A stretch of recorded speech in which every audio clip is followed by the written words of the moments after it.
So we are scene diabetes అయితే మనం ఎందుకు నార్మల్ రేంజ్ లో పెట్టాలి? We are seen the complications, micro and macrovascular complications. And yeah, so మనం ప్రీ డయాబెటీస్ లో if we are following this lifestyle modification helps to be in normal. Yes, మనం normal కి వెళ్ళొచ్చు, ఇంకా డయాబెటీస్ లో ఫాలో అవ్వం. Coming to hypertension. Coming to hypertension, usually hypertension ఎప్పుడు అంటాము? when it is systolic blood pressure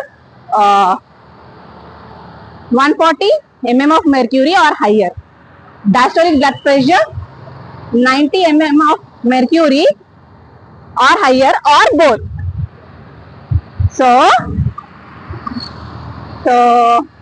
yeah, and yes, this hypertension, it can lead to degenerative diseases like congestive heart failure and renal disease, end stage renal disease, and vascular peripheral vascular disease when it is untreated. This hypertension is symptomatic, asymptomatic.